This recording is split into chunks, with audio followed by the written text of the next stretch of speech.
Blair Sinta. This is Recording Drums. All right. This week is my friend Brian MacLeod. Do you know Brian MacLeod? You've heard Brian MacLeod. Brian's very well known for Sheryl Crow's first couple records. Band called Toy Matinee from the early 90s. Tons and tons of records. Ironically, I think there's so many people I can point to that I've played with that Brian played on the records. I was going through his discography and it was almost comical. I was like, oh, I played with that person, I played with that person, I played with that person, I played with that person. He's just got a laundry list of great records. Brian is a master of feel, incredible groove, one of the sweetest guys that you'll hear it. And he's not officially in LA County anymore. He's near here, and he's got a small room. So we talk about that a little bit, and he's trying to get it going, just on a minimal level. We talk a little bit about that in this, and that's it. Okay, as usual, please share the podcast, social media, give it ratings, all that mess. My course, the Snare Sound Bible, is available. I think it's pretty good. It's any snare sound you want to get on any snare drum. That's what I call it. Any snare sound, any snare drum. I have some previews on the website. It's available. But if you're struggling with snare sounds or you're looking for how to get certain sounds, this is going to give you a pretty huge foundation of 6 different sounds. The bonus stream has even more sounds, but it's pretty comprehensive. So check that out. Okay, here we go. Brian MacLeod. See ya. There he is. Hello? Can you hear me? I gotta start the video. There I am. Oh my God. Oh, it's so good to see you, Blair. Oh, Hey, dude. Oh, it's good to see you too, man. Me and technology are not friends. This is why I reached out to you in the first place. It's all good, and we're gonna let's talk about that shit, man. Help me. Hey, my recollection is, do you remember when you probably don't remember this. I came to your house in Glendale in 1999. Oh yeah, to check out my studio. Yeah. Yeah, I had you fooled that I knew what I was doing. Well, no, because I didn't know anything then. Boy, you surpassed me, sir, and I approve. Yeah, when I built that studio, I think maybe I had computers by then. Yeah, I must have. Yeah, I think I got rid of my D88s. Yeah, but yeah, I was off and running and doing great. The room didn't sound good there either, though, because it was low ceiling once again. Right. It was like 2-car garage. It was just a plain 2-car garage, right? Yeah, it was a 2-car garage. Then I had a control room. And because I thought I was going to do more like demos with bands. So I wanted 2 rooms. Right. Now, obviously, you don't have that, right? You got one big room you do. No, I built a wall. Yeah. Yeah. Okay. They're both very small. Now I want to see your studio. Well, I'm right by your old crib, brah. I know. I sold it though. I know. I sold it. I know. Oh, but anyway, so yeah. So, how did this start? I think I reached out to you saying, I need some help, Blair. Yeah. So now I'm kind of going backwards. Now I feel like I'm back at my parents' house in my bedroom and trying to turn it into a studio. And the ceilings are like 8 feet high. Right. I could raise them. I could raise them into the attic and I could get an extra 8, 9, 10, 11. I could probably almost get up to 11 feet, which is pretty good, I think. Right. No, that's pretty good. Here's my, without even seeing it. Yeah. I mean, you recorded with Chad Blake, right? Oh yeah. Yeah. Yeah. Here's a double-sided question. When you guys recorded, was that in room 2 at Sunset Sound, or were you in a very small space? We were at Sunset. Oh, what's it called? The other one, where you guys used to be. Sound Factory. Yeah. Or next to where you guys used to be. Yeah. Yeah, no, it was a little room. Okay. So that's the thing that like my journey in this whole thing. Oh yeah, look at that. Is like I think you just try to make it dead because like Right. I don't think the low ceilings matter. I think you just got to get rid of those shitty reflections. Yeah, and the other thing is I when I measured it, it's exactly square, which is like the worst. Yeah. It's exactly 11 feet and 9 inches wide and deep. The only thing that kind of helps is the doorway. I don't know if you can see the doorway here. The doorway is on a corner. Right. So I got one area where it's a different angle. So do you think like if by padding it up and maybe bass traps or something? Yeah, like maybe a couple like roundish things in the corner. You remember those round things that are stands or Yeah. Okay. Well, that helps a lot. You're saving me because I was like, I don't want to go down the rabbit hole of building a building yet. Anyway. Yeah. No, I don't think. Well, I'm not as together as you, Blair. Let's admit it. I don't plan on sending tracks to people because I'm a doofus. I work better in groups of people and I totally admire what you do. And I mean, I even like the plugins that you have, like I could hear sunset. I could hear the room in your drums. It was like, but that's Blair's over recording at sunset. But that's the thing, like with your room, as long as it's dead and you put that plug-in on, dude, you're like even dead, huh? Even dead, it'll. I think as dead as you can get it, and then just really, because you're just getting a raw sound, huh? Exactly.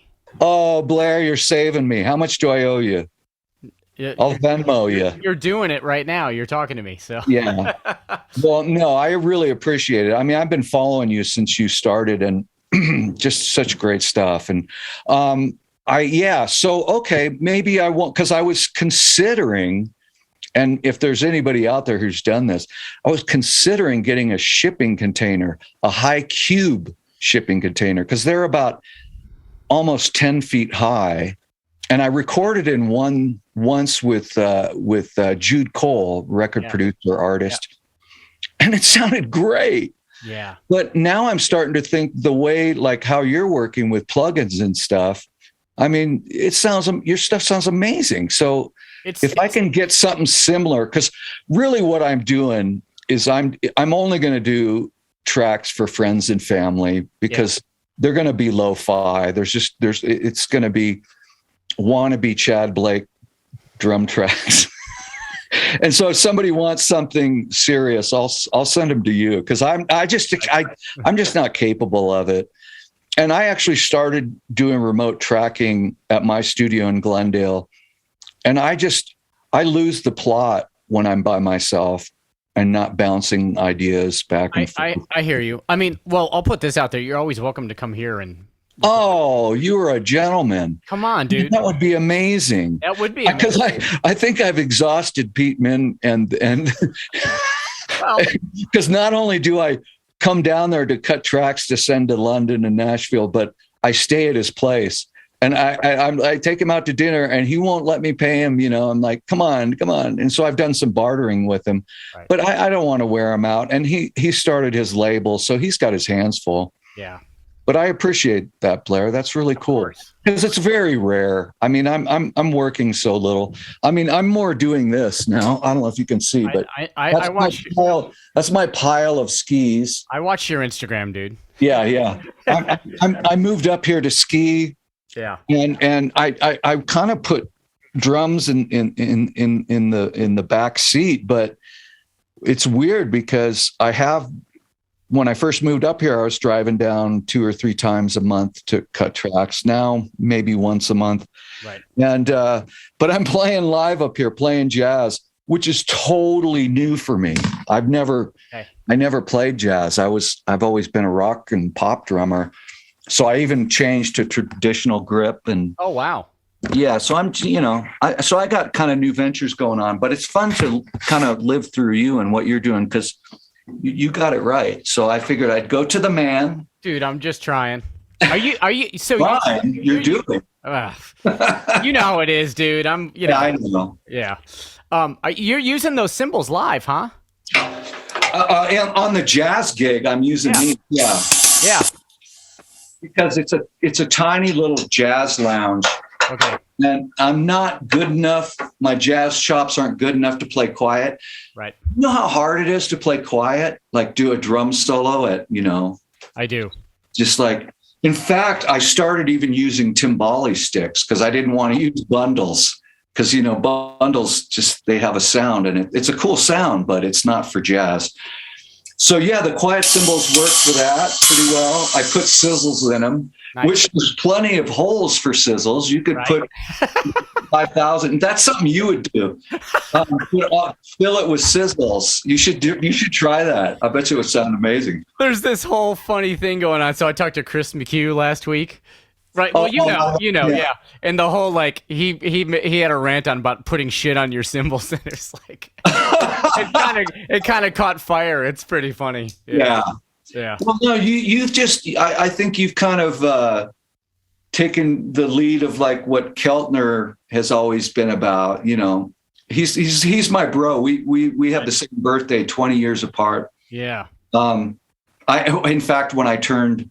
What did I turn? 40. I asked him, hey, let's have 100 years of drumming party. And he was like, no way. But anyway, I love all the experimenting you do and all that stuff. And thanks, man. And I kind of do some of that when I'm in a studio at Sunset. I mean, Sunset kind of became my home for a while there. The last couple of years, I was working a lot. Yeah, that's the last time I saw you, I think. I think I would see you there a lot. Yeah. But I think it's great. I mean, I love to play drums traditionally, tuned up, loud, and that. But I also like experimenting, like you do, and all that stuff. I think it's. And I'm like you. I'm always looking for weird stuff and going to the hardware store and going, "Hey, that sounds cool." I think it's cool. You're playing jazz, man. I mean, it's. Oh man! But believe me, I'm a rookie, but it's coming along. Even the old jazz guys I'm playing with, they don't compliment much, but they're like, "Yeah, man, you're starting to get it." Right? Yeah. You got to do it. Yeah. You just. Yeah. It's kind of those things like reggae or something, because people, because I've played with Ziggy Marley and stuff, and people are like, "Oh, you must be a good reggae drummer," and I'm terrible. He calls me for the pop songs. Right. I'm his little pop, dude. I'm in the pocket for when he has a pop song, but like that. But it's jazz and blues and reggae are like, you got to live the lifestyle to really, really get it, I think. And I'm trying to live the jazz lifestyle. I don't know. Yeah. Not doing the hair on. I'm not going to do the drugs. But the pipe helps. The pipe helps. Yeah. Because right. Monk smoked a lot of them smoked. I'm sure a lot of them did. Yeah, and the goatee. Okay, so I'm halfway there. Jazz goatee. Yeah, man. I'm halfway there. Now I just need the chops. No. One of my favorite records though, dude, is that Dragonfly record, the Ziggy record, because ironically, dude, that record is like ridiculous, dude. We've kind of talked about this before, but we'll do it publicly.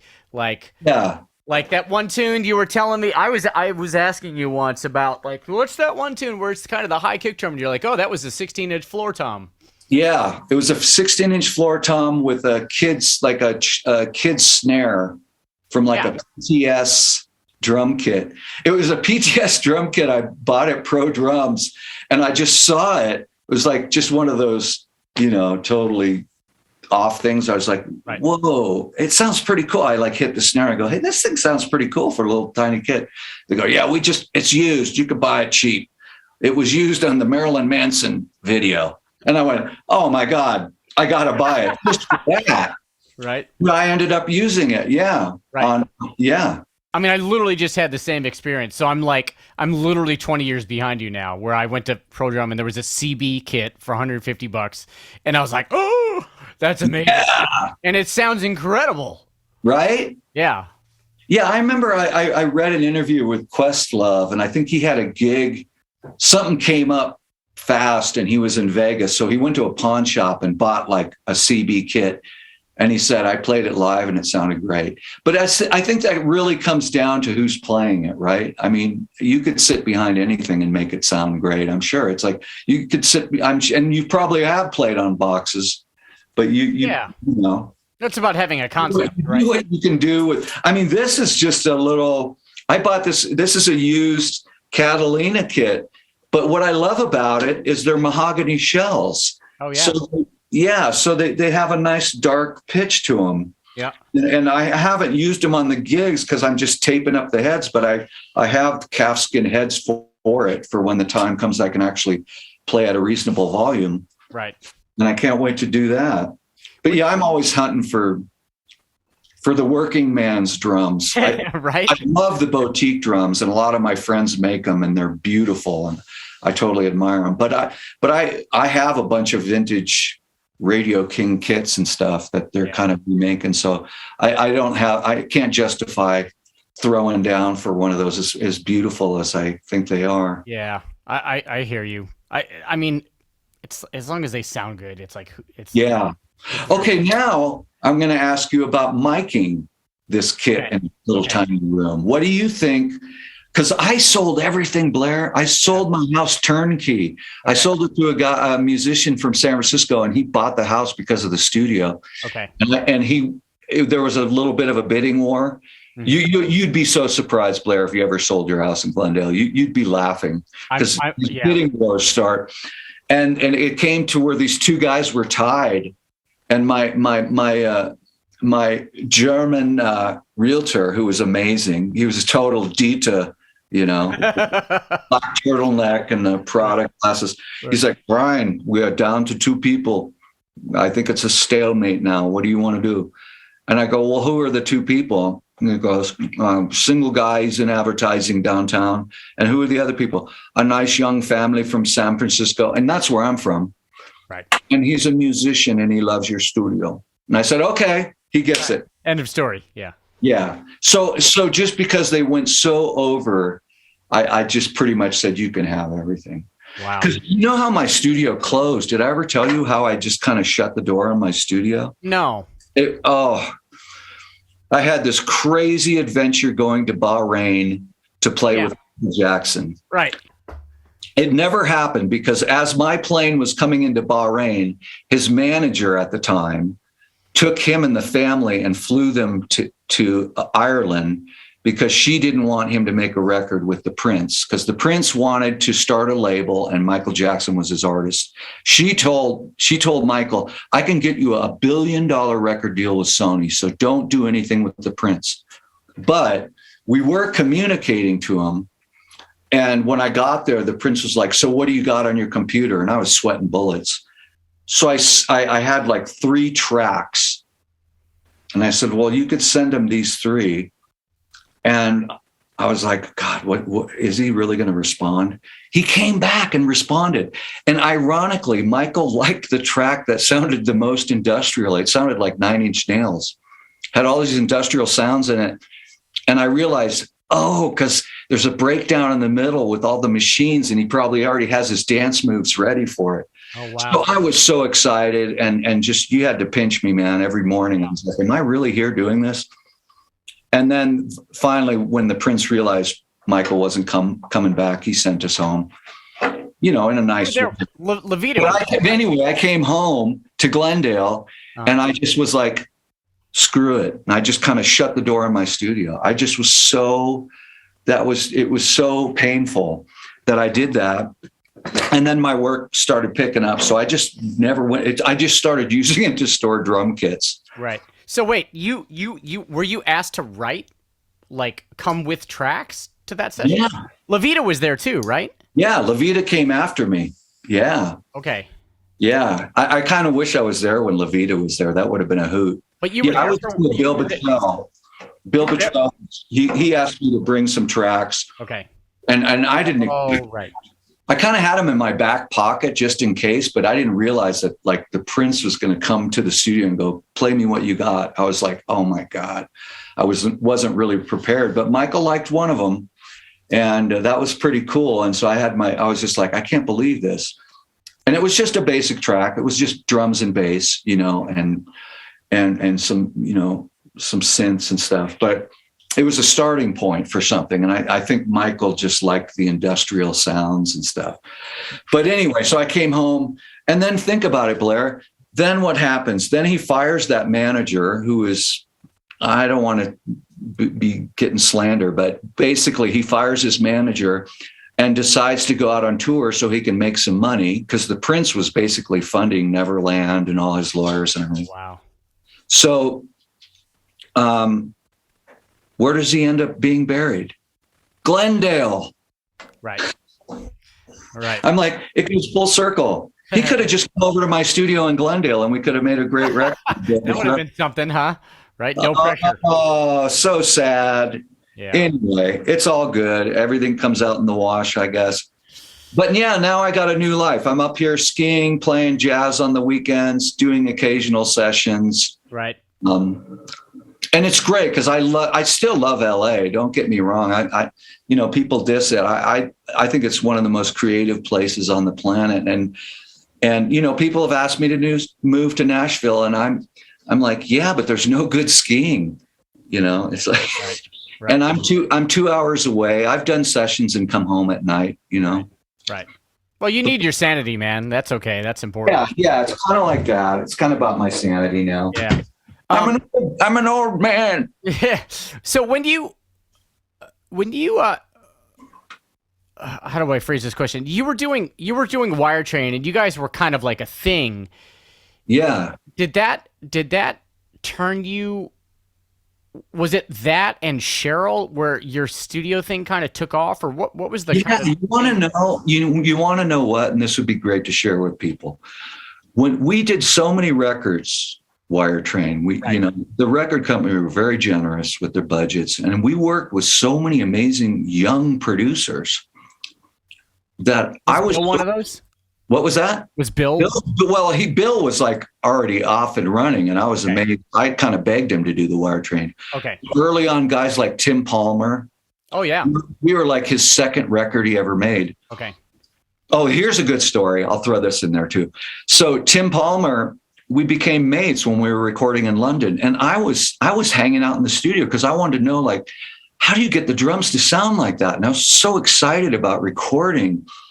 And even though I was in a band, I was kind of treating it almost like a session drummer because I wanted everything to be perfect, and I was paying attention to what he was doing, to the point after some of the recordings when the band left, I would give Tim drum lessons. How cool. Yeah, so I was giving Tim drum lessons, and he was recording it on his big old VHS thing, Okay, right. So fast forward, I go to London to play the Reading Festival with Wire Train, and I call up Tim to invite him down, and his wife answers and goes, "Oh, he's up in Bath, England right now recording with Tears for Fears." I'm like, "Oh, that's cool." Yeah. So after the gig, I called him and said, "Hey, man, we missed you." And I asked him, I said, "So who's playing drums? Is it like Manu Katché or Phil Collins? Who's playing drums?" And he goes, "Brace yourself, mate. I am." All those drum lessons paid off. I was like, "You bastard." And then he goes, "But not to worry, because I showed Roland some of those videos of you giving me lessons." And he said, "Hey, is that guy available for touring?" So that's how I got in Tears for Fears. So basically what I'm saying is that I built a relationship with every producer I worked with. Don Smith and I got along really well, so he hired me for other records after Wire Train. Right. Or maybe either the drummer wasn't quite up to par, and this is before Pro Tools, so there wasn't a lot of cutting up. And usually when I play drums on a band's record, because I've been in bands like you have, I tried to make it special for the drummer. Yeah. I'd say, "You come down and you watch what I'm doing, and I'm going to show you some tricks." And so it was like a drum lesson on how to record. Yep. And then sometimes at the end of it, I'd give them a snare drum, and say, "Here, this is this snare I really love. I've got 2 of them. You can have this one." Wow. And I did that on quite a few records. And then the producers saw how I behaved around the band, and I made everybody comfortable that if the drummer wasn't ready yet to record, they would call me.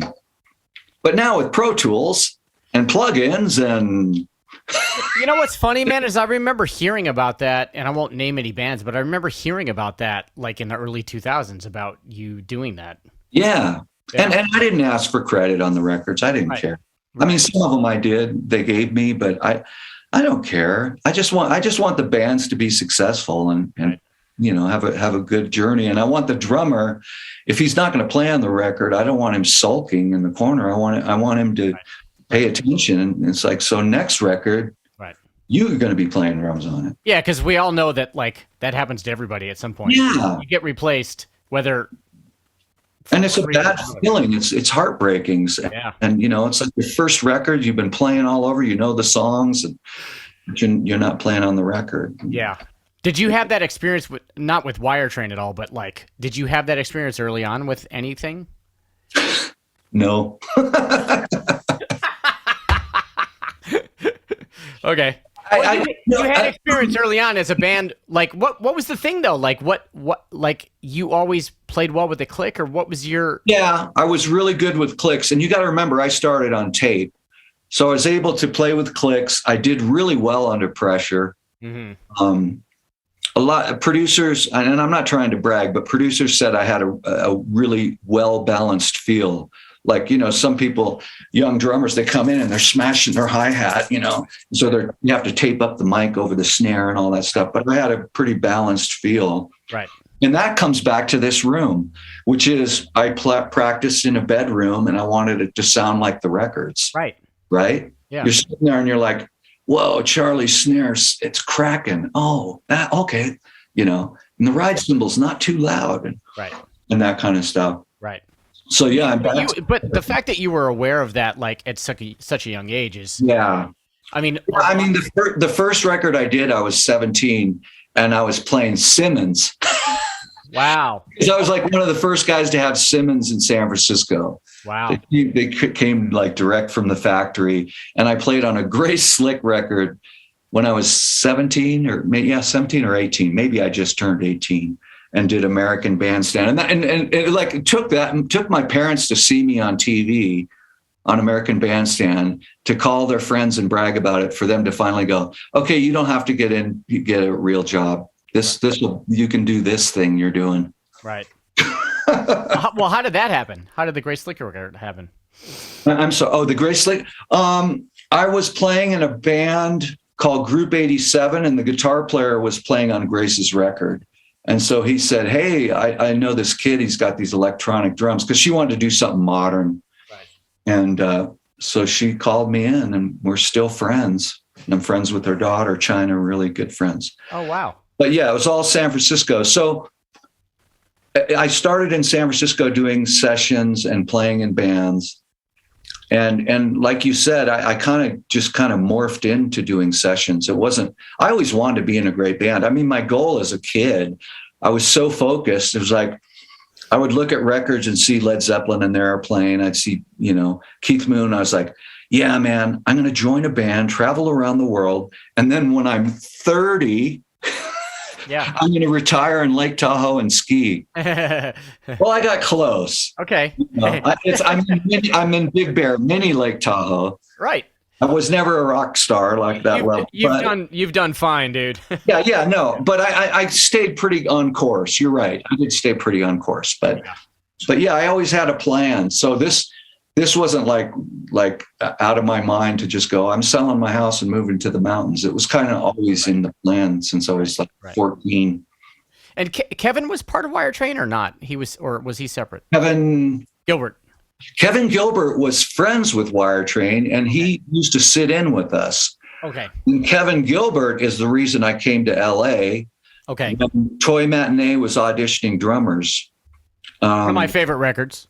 Oh, thank you. Oh, come on, man. Yes. That's got a crazy story. I was up in the Bay Area teaching drums and playing in a band called the Spent Poets. And we shared a rehearsal room with Primus. So I used to jam with Les all the time. And I was teaching drums in that same room. They let me use it during the day. Well, Kevin called me up one day and said, hey, man, I wish you could be in this band, but the producer really wants Terry Bozzio, and I know you know him and you're friends with him. Do you have his number? This is a true story. I go, yeah, I got his number, and I didn't expect anything. So I gave him the number. So the producer calls Terry, and Terry, I got to let the dog out. Who let the dogs out? I did.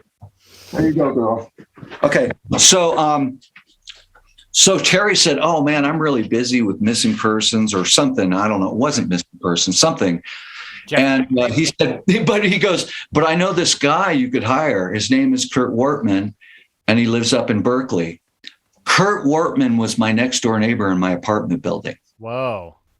So Kurt didn't know who Pat Leonard was. Okay. And said, oh, I can't do it. I'm really, really busy. But my neighbor, Brian MacLeod, is you might like his drumming. So that way, Pat heard my name twice. He heard it from Kevin and then had to go all the way through Terry Bozzio. And so then Pat was like, okay, you can fly down and audition. And I was like, I'm not going to get this. The limo picks me up, takes me to his studio. I'm like, right. I think I had my stick bag with me and I played the first song. And this was all to tape with all the loops and everything. Right. And I was good at playing to loops. I mean, the thing that people told me is that I could make these tracks breathe. Mm-hmm. In other words, I didn't just play to the click. I would pull my fills back before going into the chorus and get a little more on top of the beat for the choruses or whatever to a click, to sequencers. So after the track, Pat goes, hey man, can you come in here? And I was like, okay. You remember what the track was? I think it was Queen of Compromise. Okay. Yeah. So I zip up my stick bag and walk in and into the control room, and he looks down at me with the stick bag and he's like, you're hired. When can you start? We can put you up at the Oakwoods. I could put you on this salary and blah, blah. Wow. I was just like, what? And then he goes, oh, we just recorded this track. You want to hear it? And back in these days I was drinking, and he hands me this 6,000-year-old glass of cognac. Right. And he hands me this glass of cognac and cranks up Like a Prayer. They had just finished the mix, and he cranks it up to full volume.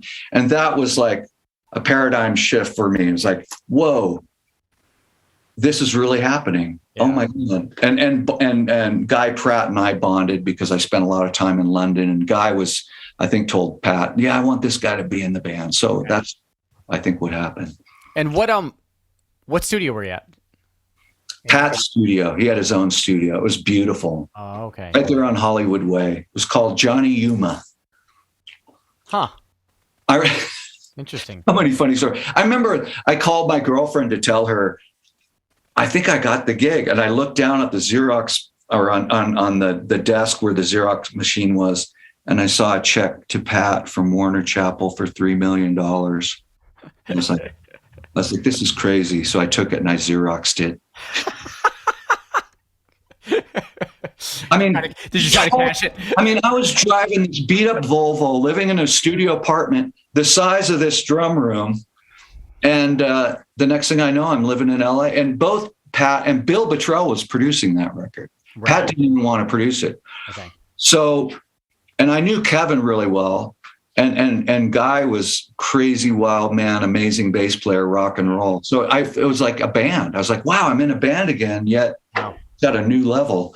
And it was fantastic. It was so much fun. Did you guys tour much, Toy Matinee? No, unfortunately, the band imploded. Okay. Because Guy was in Pink Floyd. He's like, I can't tour. Right. And I think Tim saw the writing on the walls and was like, I really want to do sessions.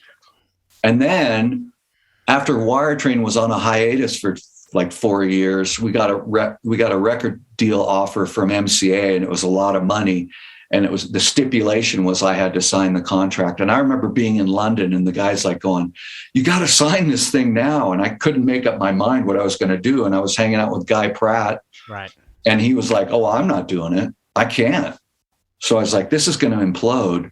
Okay. I signed the Wire Train contract, and everything was what it was. But poor Kevin had to fulfill the contract, and he put a band together, and he got Toss Panos, who's an amazing drummer, and he got this little keyboard player to play keyboards. Her name was Sheryl Crow. Right.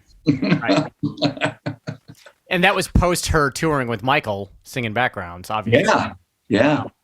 Wow, what a crazy... And then Jeff... So, and you had stayed in touch with Jeff... Wait, Wire Train hadn't played for 4 years? just kind of around. We played around San Francisco. I think I was painting houses. I think one time I was painting houses or doing something like that with Jeff Trott, and Wire Train came on the radio, and we were like painting this house and looking at each other like, what happened? Wow. Wow.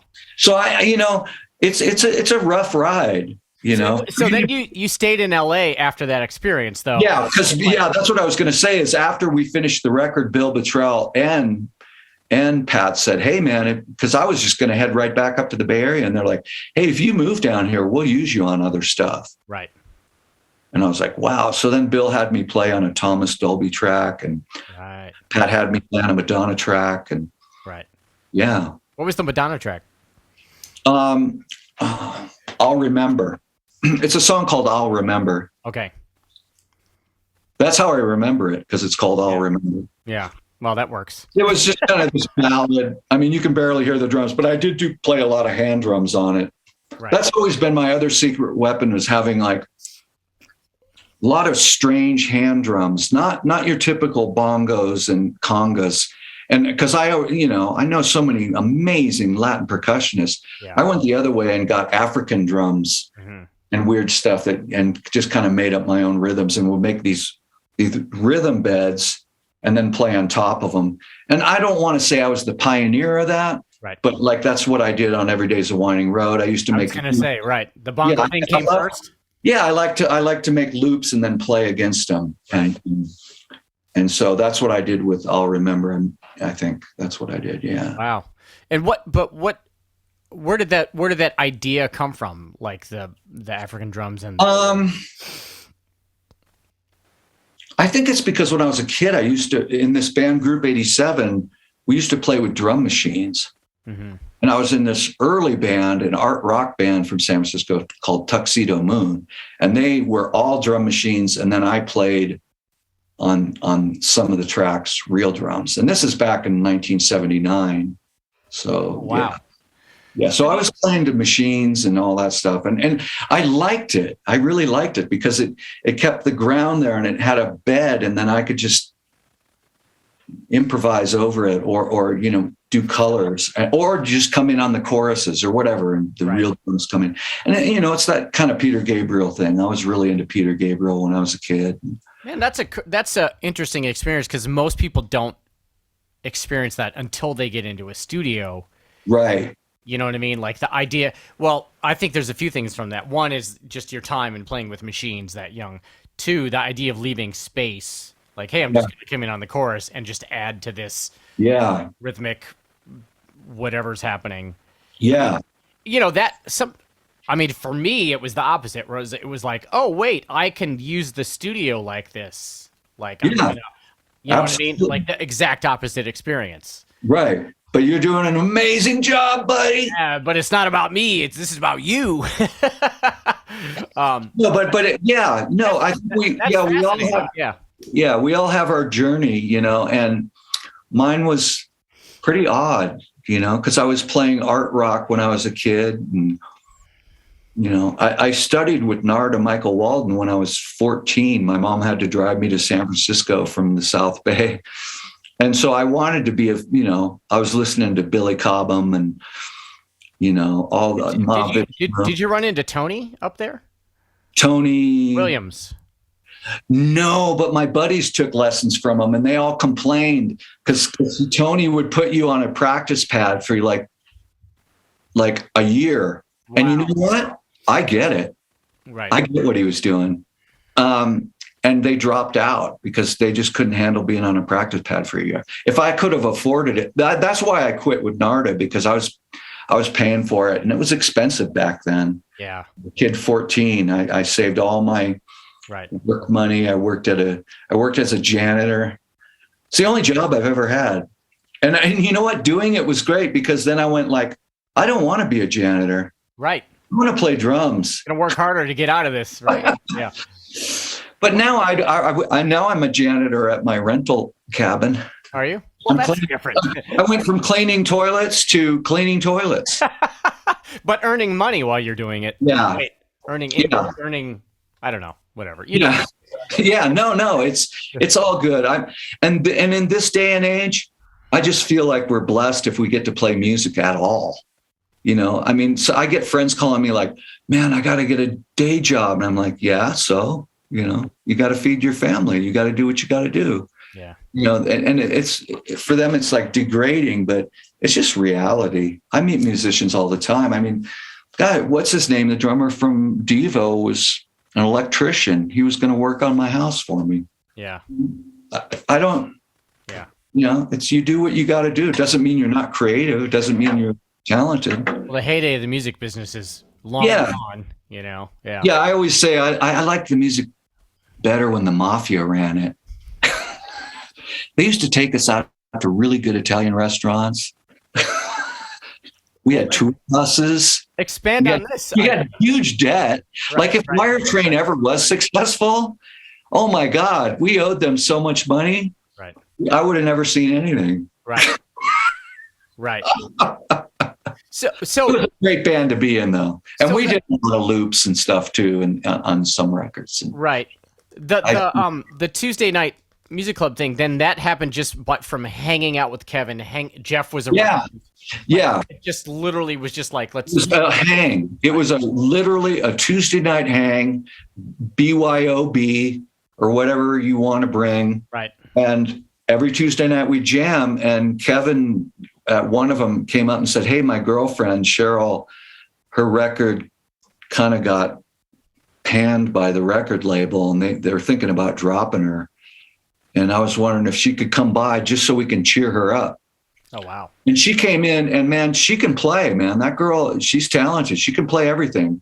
And that was kind of that was what was so cool about it. Cause sometimes I'd go there and Bill would hand me a bass. He's like, you're not playing drums today. You're playing bass. Oh crap. Oh, I don't know how to do that. Right. You know, and it was just a hang.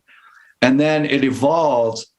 I think either Sheryl or Bill started playing some of the tracks to A&M, and they're like, we like this. Mm-hmm. Keep doing this. This could be Sheryl's record. Wow. And so that kind of morphed into Sheryl's record. Now, some people were upset that she called it Tuesday Night Music Club. I wasn't. I was like, that's great. Mm-hmm. And I was hoping that Tuesday Night Music Club was going to keep its momentum, and maybe we do other people's records, or maybe we do our own thing. Right. But that kind of self-destructed because there were so many egos, man. Right. I was just a fly on the wall. I was like, hey, man, I'm getting songwriting for just coming up with a drum groove. I'm in. I mean, it worked out well for you for the second record. I mean, and that second record sonically, man, has been like, I mean, I know a lot of that's Chad, but like it's a lot of it's Chad. But for me, that record is like a huge like, what the fuck is happening in there? Like, I need to figure this out. You know? Yeah, I mean, I gave. You know, I started with lo-fi loops, and you know, I think we were listening to Latin Playboys. If you ever listened to that record, yes, that was the record we were listening to before we made that record. So I was already in the zone, right? And it was pretty much me, Jeff, and Sheryl stuck at Daniel Lenoir's studio in New Orleans. It was a party. Right. We kind of kept the party going and did that. And then she did some songs with Bill too. They're great. Right. But yeah, it was a lot of fun. What was like how much like sonic collaboration? Like, so it sounds like you were bringing in these loop ideas, and then Chad has his thing. Yeah. Was he taking your ideas and then fucking with sonically? He was like reprocessing some of my loops, and I just trusted him. I was just like, God, this is the guy who did Latin Playboys, and I love that record. So whatever he wants to do, I'm gung ho. And Sheryl knew that too. Sheryl was pretty smart. But yeah, that's kind of my favorite record actually of hers. Not because I'm on it. There's nothing wrong with that. I like it because I know where her head was at then. Right, right. I got to look up the title of the first tune because I'm trying to remember what it's called, because I can hear it going through my head, but I just don't know the title of it. And there's that ringy snare. It's like doom da bong, crazy bong. Do you know what I'm talking about? Yeah, I think I was hitting. If it's the one, I was hitting a shovel with the snare drum, maybe. Ah, really? Oh, maybe Angels. That's it. Yeah. I think I was hitting a shovel with the snare on that. And I remember, what's his name? The bass player from the Meters came down to play bass on it. Leo? Was it Leo? I think it's Leo. I'm so bad with names. He was so sweet. He was awesome, but he kept going, are you guys going to do something about that snare? So wait, we're going to turn it up. I need to know the brand of the shovel, man, because I have to go get one. Exactly. Hey, I just saw you can buy Ringo tea towels. Like Signature? They're the actual tea towels that EMI bought for the studio. $20 each. They're the exact same tea towels you can get for 50 cents. But I was sharing that with Chris actually this morning because we were cracking up about tea towels. I'm blanking. McBride. Who's the guy that owns Blackbird in Nashville? His wife's the singer. Well, I'm blacking out too because I've hung out. Yeah, Joe. I want to say Joe McBride, but it's not Joe. McBride, yeah, John McBride. John McBride has also like he has his own like to specified thickness and whatever softness. Oh, really? Yeah. You've seen all those drums, right? You've been there. Have you been there? No, I haven't been there. No. Oh, it's crazy. Blair, you walk in, he's got like a drum locker that rivals any cartridge company in LA and just anything you want. And the same with mics too. Like you open a room and it's like a room filled with U47s. And you're like, what? Yeah. He just accumulated so much stuff. I've heard the stories of the tiers of like you can rent this set of mics. Yeah, or you can upgrade to this set, Yeah, exactly. I had a really weird experience with him where I was doing a session there with some people I didn't really know very well. And I guess he heard that I was in the studio. So he came in, he's like, Brian MacLeod? I'm like, yeah. And he goes, hey, I'm working on a surround sound next door. And I want you, have you heard the Toy Matinee and surround sound? I'm like, no. And he goes, come here and check it out. And I'm like, looking at the artist and looking at the producer, and the producer's like, well, it's John McBride. Go, we'll do something else. So he took me in there and played Toy Matinee and surround sound. It was amazing. I'd never heard it. Wow. This was like when he first built the place, I think. What are your mics you have at home right now? You used to have a Coles. None right now? Blair, you got to design my whole setup for me. It's going to be the Blair setup. I mean, I'm thinking about going kind of lo-fi because that's my thing anyway. I mean, as far as like, mics, dude. Free mic thing, I know Keltner was doing that at home, and then he got so frustrated with people because they didn't get it, and he was just, I'm not going to do this anymore. And he's got the cachet; he doesn't have to do it anymore if he doesn't want to. Right. But I was thinking the 3-mic thing, or just some, there's some mics. I mean, like maybe my big splurge would be some, what are they? The Blair M8, M180s or what? M160s. M160s. Yeah. Maybe a pair of those and something else. I don't know. Yeah, I sold my Coles. I sold everything. Yeah. I think that when I came to your house, that was the first time I ever saw a Coles. Oh, really? Yeah, I have a picture of it in my head, like. Oh, that's so funny. Being like, oh, that's a weird looking mic, Yeah. That was awesome when you came over. I hope I inspired some people because. Dude, are you kidding me? I'll tell you. I mean, so what I remember is, I was playing with this guy, Jude, at the time. I was touring with him, and you had played on the record.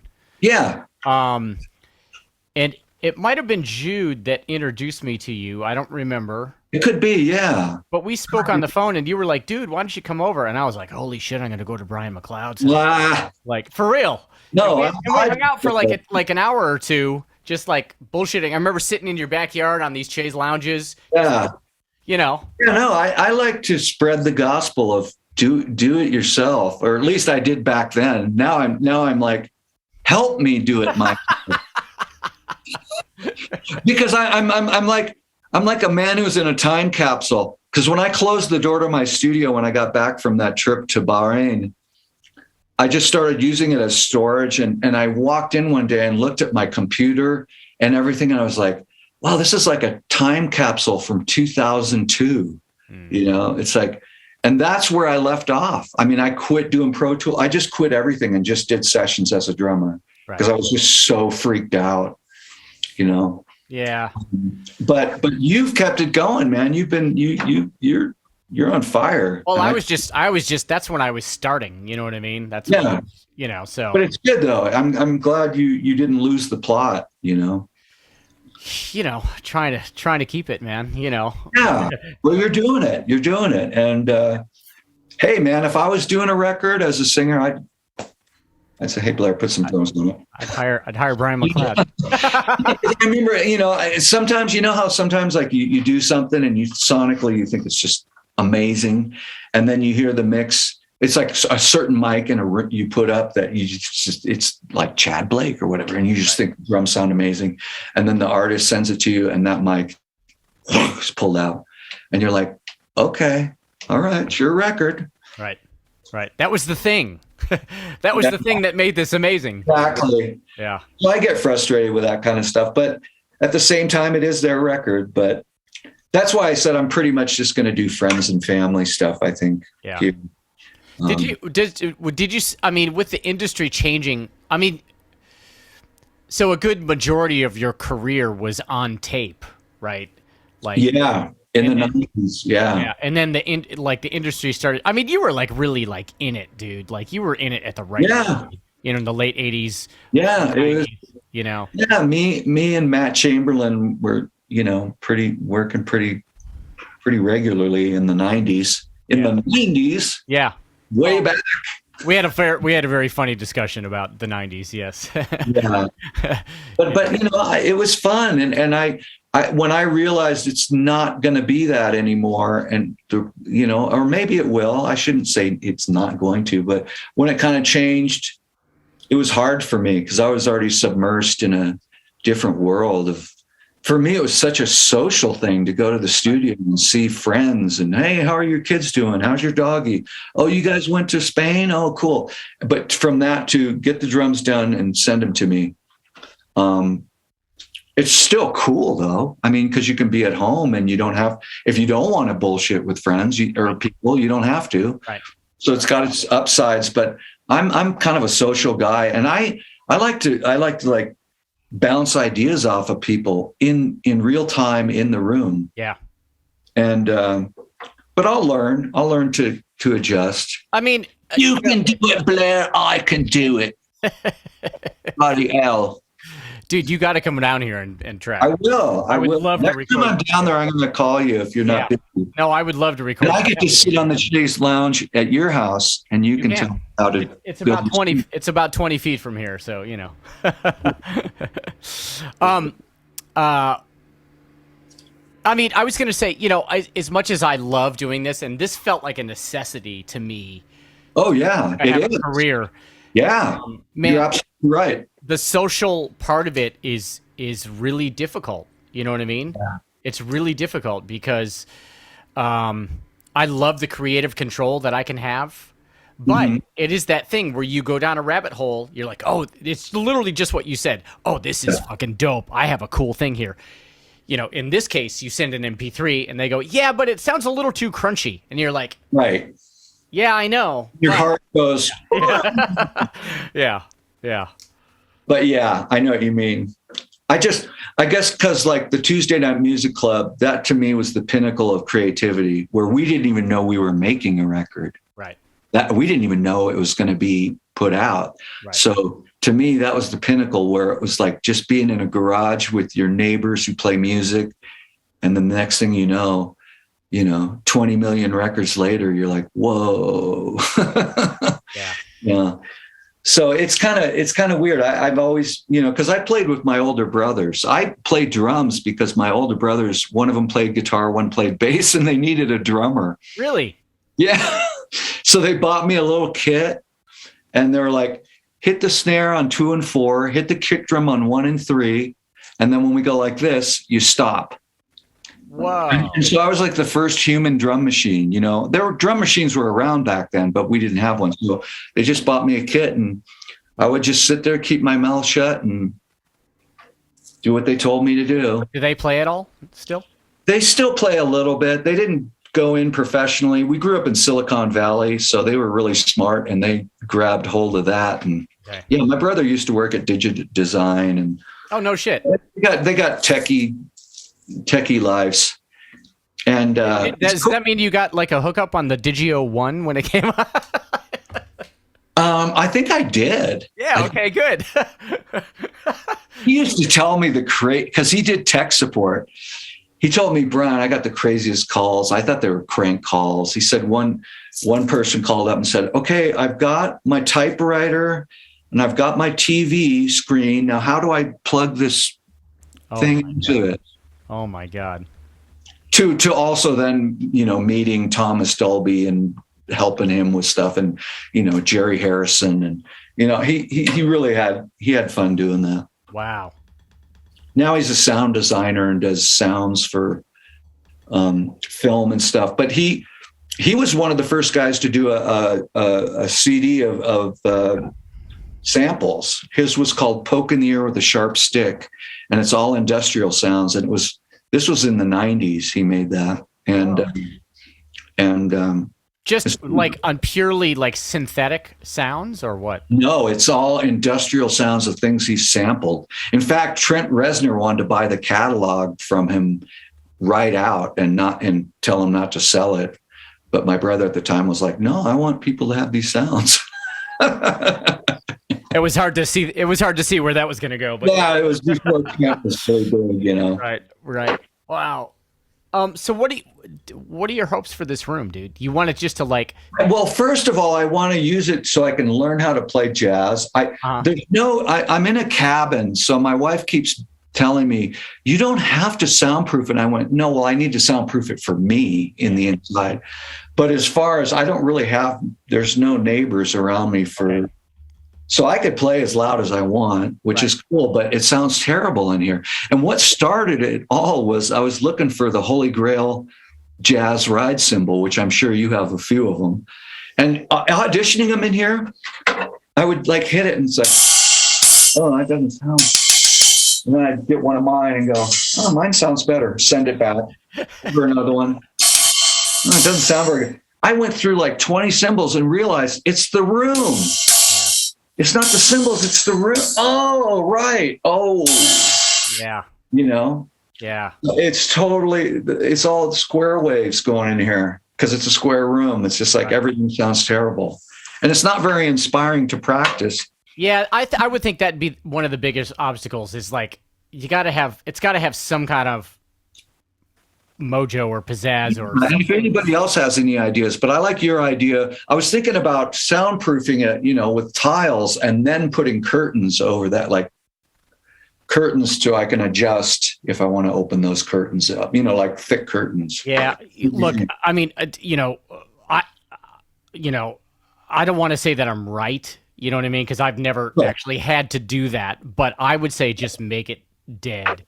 No, I can't make it live, so I think exactly.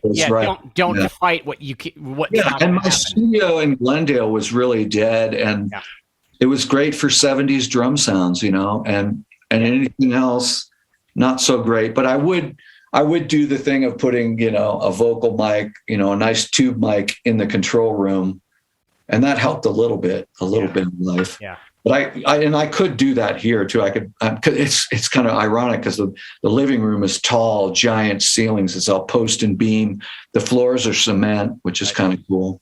Kurt Pescara just sets up in his living room. Oh yeah. Yeah. Good for him. I mean, living rooms sound great. Yeah. The living room here sounds great. If I really had to do something serious, I'd probably do that. But it's great here because I got the window. I don't know if you can see it, but you can. I'm looking outside at the coyotes. Yeah, the coyotes and the trees. And there's a little road that people walk by, and they don't even look over here. So I don't think they can hear me. Okay. Maybe your jazz chops are not impressive enough for them to turn their head. They're embarrassed for me. They're like, he doesn't have his Philly Joe licks down yet. They're like, that guy should get a good job. Jazz is intimidating, man. Yeah, man. No, What are you listening to? Like, what's your jam? Who's your jam? I'm listening. I mean, as much Elvin Jones as I can take in. I mean, it's more like painting than drumming, really. And it's ironic because when I was a kid, I'd come home from school and just play my drums. I would just sit and just whatever,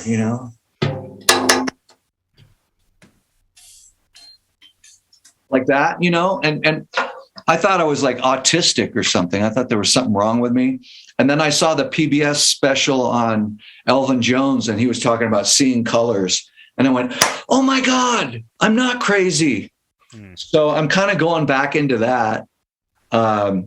So yeah, those are my influences. But I was going to say the one, how like on all the lessons and everything, you go down the rabbit hole on YouTube, there's so many great jazz drummers and ideas and little lessons. One of the best ones I saw was Greg Bissonette just talking about, remember, the ride cymbal is leading the whole thing. Yeah. You got to look at the ride cymbal when you're playing and really get the splang happening, man. That's where it all is. Forget about all your comping. Get that splang happening. And I'll tell you, that just changed my playing. Just him saying that. I was like, I owe, Greg. It's a different concept. It's top down. I mean, I know you study jazz, so you know all that stuff. But yeah, I mean, my jazz playing, especially at this point, is. Well, we don't get to use it so much, but right. But you had some best teachers. But yeah, the mentality of top down versus bottom up, it's exactly. Like a total. Yeah, it's like setting the kid up left-handed. Kind of, yeah. Yeah. Yeah, but So you understand where the balance is, right? Yeah, it's new and fun. It's like I always had this, like I always, steered away from it, like, and now in my life at 60, I'm like, I'm gonna dive in. I'm gonna conquer this beast. Yeah. Billy Higgins, man, that's my. Oh yeah. Right. Oh, absolutely. There's so many great ones. And it just like any other music, there's certain genres of jazz I don't like, and there's certain I really love, and there's certain tunes I love, and certain records I love, and not every artist does the same thing because they're experimenting. And so yeah, I'm really, and I bought myself like my I guess you would call it my present to myself was I bought myself a really nice stereo, and I'm listening to vinyl now exclusively. Wow, cool. Yeah. What's your favorite vinyl to put on? Probably Speak No Evil, Wayne Shorter. I love that record. Dude, all those Wayne Shorter records, those solo Wayne Shorter records from like what is it? 63 or 64 to like 68, like Speak No Evil, The Soothsayer. Yep. I'm blanking. Inner Urge, of course. Inner Urge, yeah. No, wait, or is that on Speak No Evil? Anyway. Oh, yeah. But I know what you're talking about. That era. There's like 4 or 5 records in that era. And I have one on my waiting list at this vinyl shop. But yeah, I just love Speak No Evil. I just love all that, Yeah. Oh, Inner Urge is Joe Anderson. Sorry, I really like modal jazz. Yeah. Yeah. I'm not into the hard bop. I understand why they were doing that because that was basically their punk rock. Mm-hmm. Really. I mean, they were just like, we're going to play music that those guys can't understand, and we'll get it. Yeah. We'll show them what it's really like. Yeah, totally. But any Coltrane, his whole development, I love how he developed, and I love Monk because his stuff is kind of humorous. Yeah. I actually bought Monk live because I grew up in the South Bay in like Palo Alto. I was born in Mountain View. Yep. Somebody just released Monk live at Palo Alto High School. Really? Yeah, there's a whole story behind it. I won't get too into it, but this kid who was a student lobbied to get Monk to play the high school. And by chance, the janitor said, "Hey, I've got a sound recording device. You want me to bring that down and record it?" And this was like in the 60s, So they recorded it and put it out on vinyl. And I think that might have been like the first of my new vinyl that I bought. I was like, Wow. I got to have Monk live at Pally High. Got to have that. Was that your high school? Great, but he sounds great. Yeah. Was that your high school? No, I went to Fremont High School. Okay. But they were our rivals in football. Ah, gotcha. But it was so cool. I was like, I can't believe Monk played Pally High. Crazy. Because Monk was like, you going to pay me, kid? And he's like, yeah. I was, okay, I'll come down. Because he had a gig in San Francisco, I think at Keystone Corners. Keystone Corners was amazing. I'm so glad my drum teacher took me there a couple of times when I was a kid. I saw Elvin Jones and Tony Williams play there. And it's a tiny little club. It's gone now, but it was very famous in the circuit. So I saw Airto there. I saw a lot of great drummers.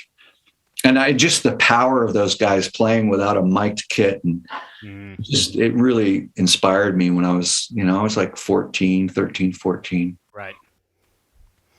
I'm going to take a left turn on you. Okay. Tell me about recording that John Hyatt record. Ooh, that was fun, man. That kind of got me, that blindsided me because I was a huge John Hyatt fan. And Matt Wallace called me and said, hey, you want to play on a John Hyatt record? And I was like, are you kidding me? Yeah. So we went in. I think I played my Yamaha recording customs on that, which are somewhere in storage. Oh, I want to know where those are, dude. Black? Really? What color? Are those like collector's items now? Oh, yeah, dude. Those are totally like the jam again. Yeah. God, I almost gave them away. I'm glad I didn't. Oh, man. no. What color? It's that kind of the red wood. Yeah. Yeah. Cool. And I played that. And John was really taught me a lot. He taught me that whole thing of playing straight and then like playing straight and then overdubbing a tambourine swinging, or play this tambourine straight, swing the drums. And that was all new to me, all that stuff. And I loved it. And I knew where it was coming from. Right. You know, all the drummers back in the day, it was like they were swinging in jazz, but they were playing rock, and some of them were playing in between. And I think some of Elvis, if you listen to some of Elvis's stuff, you hear that. Yep. It's like, is that swinging or is it straight? And I love that feel. Right. But when you first try it in a recording studio on salary, and you're like, oh my God, this is hard. And then he'd say stuff to me like, do you got like any like Sears hi-hats? And I happened to have like these crappy hats. I was like, oh yeah, these are perfect. He goes, yeah, put those up. So he was really attentive on and knew what he wanted. So that was a lot of fun. And the band was great. It was a great band. Mike Ward on guitar and John Pierce on bass. And it was so much fun. It was incredible. When you were finding weird stuff, man, that was the early 90s, and you were out like for weird shit. Like, was that through going on the road, or was that just looking around LA or like LA mostly? Yeah. I didn't really take much stuff on the road. I was pretty straight ahead, but you know, I used to take old cymbals and smash them with a hammer. And I got that from Bill Bruford when that cymbal on the Red album. What song is it? I can't think of it. Don, don, don, don, don, don, don, don, don. And it sounds like a China cymbal, but it's a little trashier.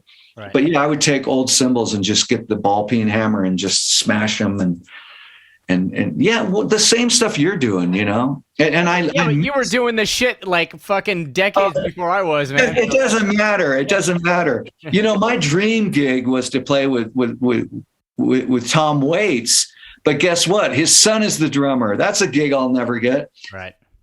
There's so much nepotism now. Like, who's the drummer in Cheap Trick? Oh, Rick Nelson's son. Yeah, who's Phil Collins? Phil Collins' kid? Phil Collins. Yeah. Oh, son.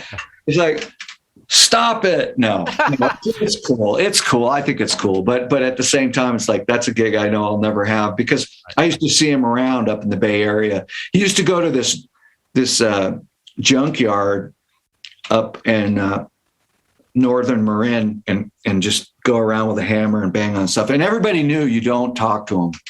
Oh, and I think that's why he liked this town. okay. Katati was the town he lived in, and he, everyone knew, but like I'd go to breakfast with my brother because my brother lived in Katati, and my brother'd be like, "There he is," and you're just like fighting, wanting to, you're like, Right.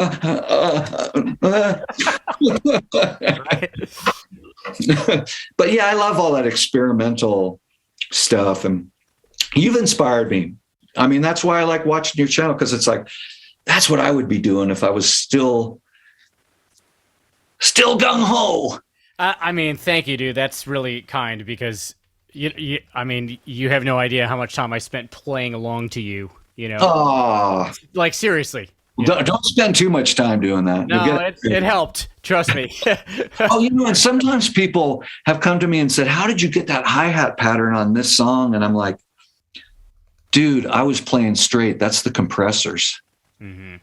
I think there's a Sheryl Crow song on the first record where the drummer who took over, I can't remember who it was at that time. There's so many drummers, but he's like, I can't get that hi-hat pattern. It's like so broken up and weird. And I'm like, that's the compressors going in and out, buddy. You just play straight.